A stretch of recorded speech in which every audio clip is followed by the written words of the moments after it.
But in the meantime, Rico, why don't you tell us a little bit about yourself? You're living in Wayzata, and you transcreate words. Do you want to tell us about that? Yes, I am a writer, translator, transcreator.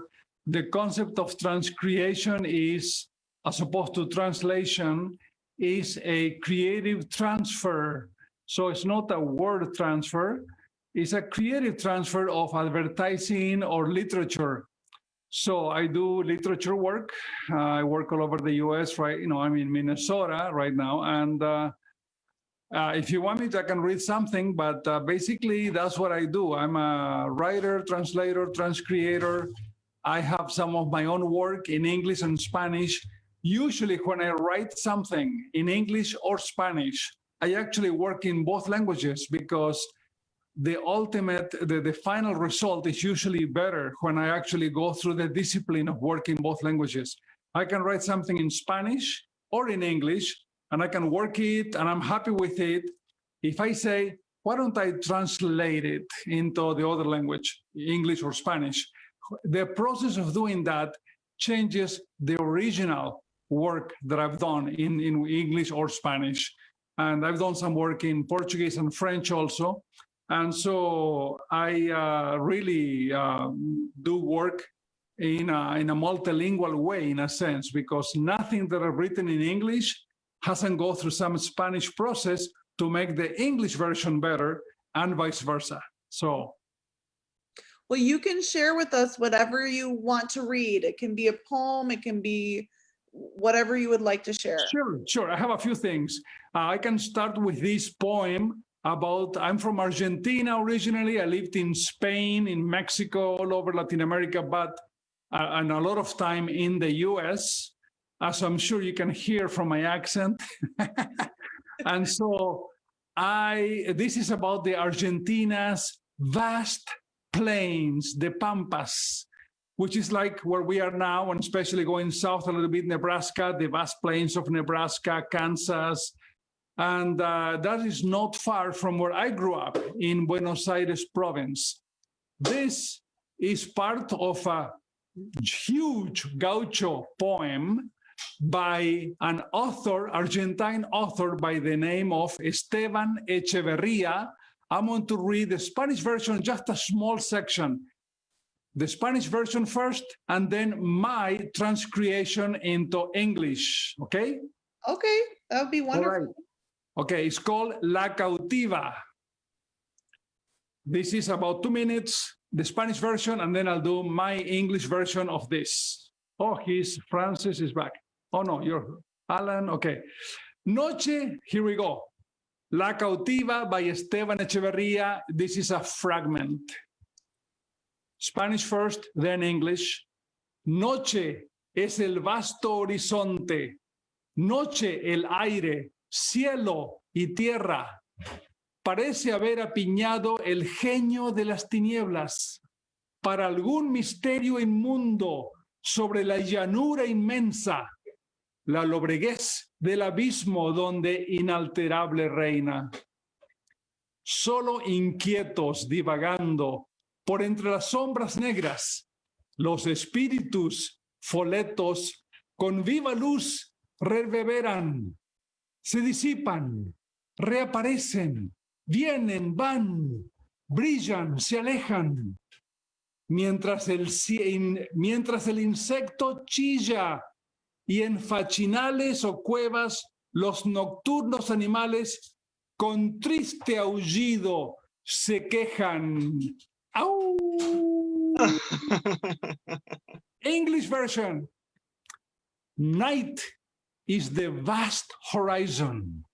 Night is the air, earth, and sky.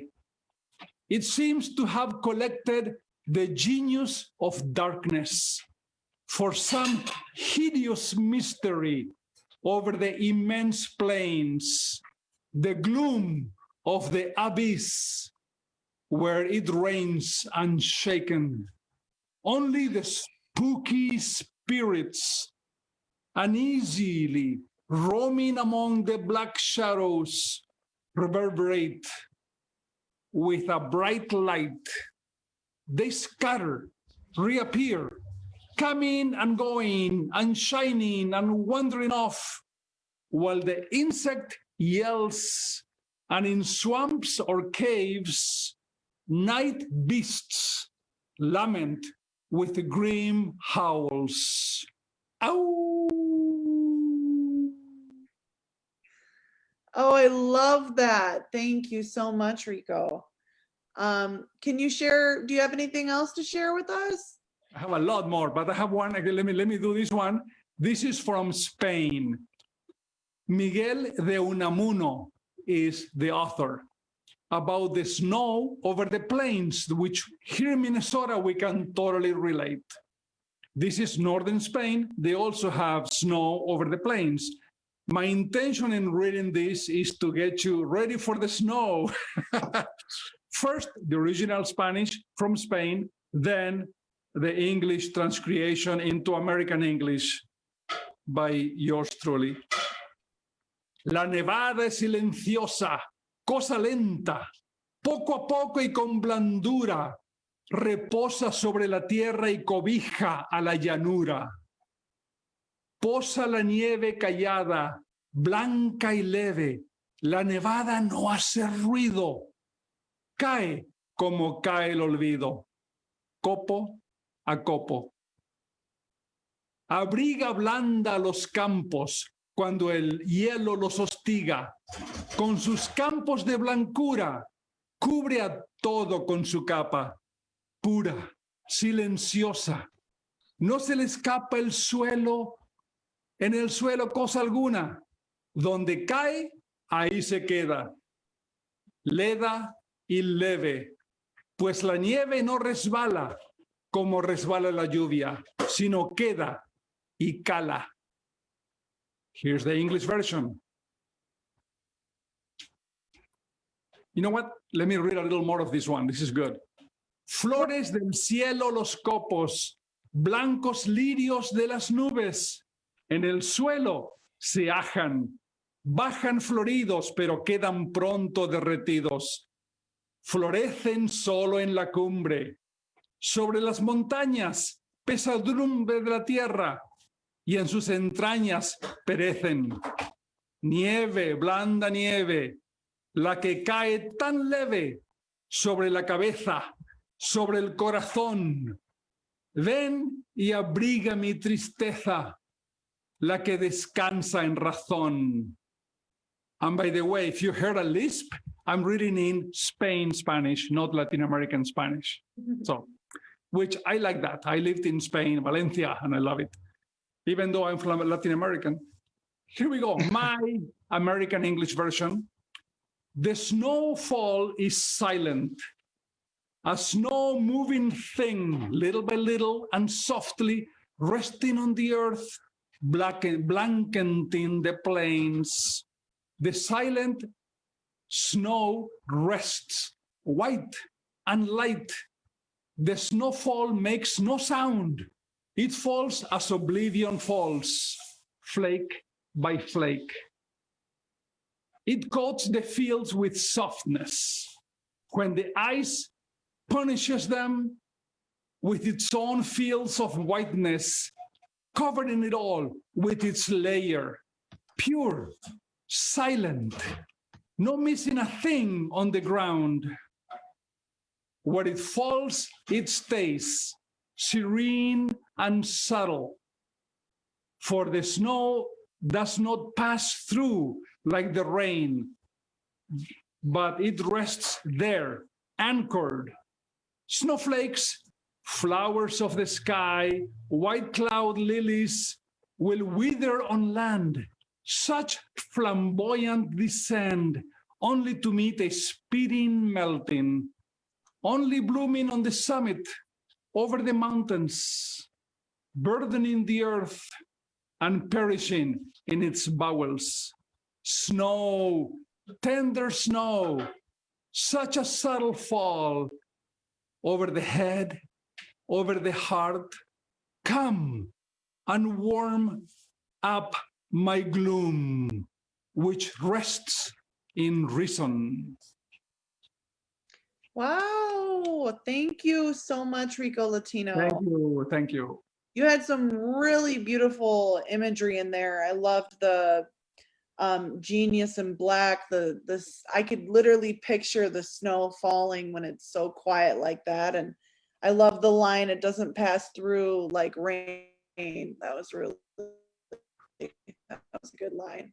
Thank you. Lucas, we're so sorry you cut out there.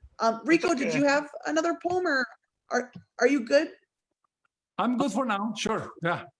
You can read more if you want. It's up to you. Well, I have a short one that I wrote about being Argentine. I'm from Argentina. So it's Sure. a short one. It's only in Sure. English. Only in English because I wouldn't do this one in Spanish. Okay.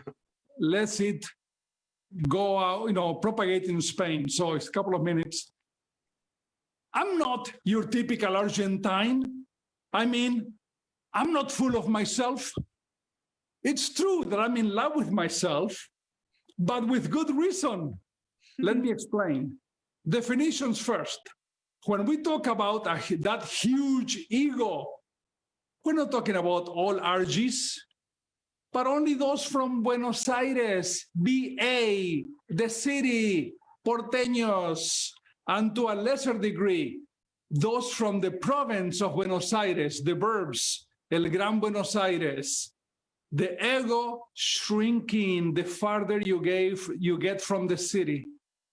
So if you meet somebody from Mendoza, Córdoba, San Luis, don't treat them like they are from BA. They don't like that.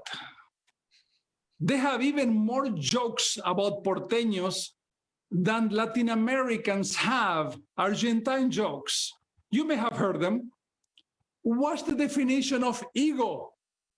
That little Argentine that we all have inside of us. How does an Argentine commit suicide? By jumping off his own ego.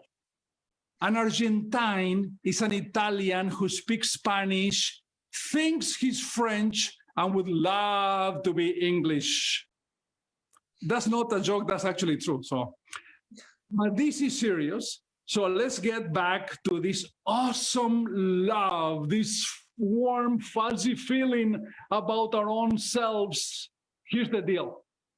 We know how to be humble too, or at least how to act humble. And this is our greatest source of pride. We are proud of our humility. Muchas gracias. Thank you so much, Rico. That was awesome.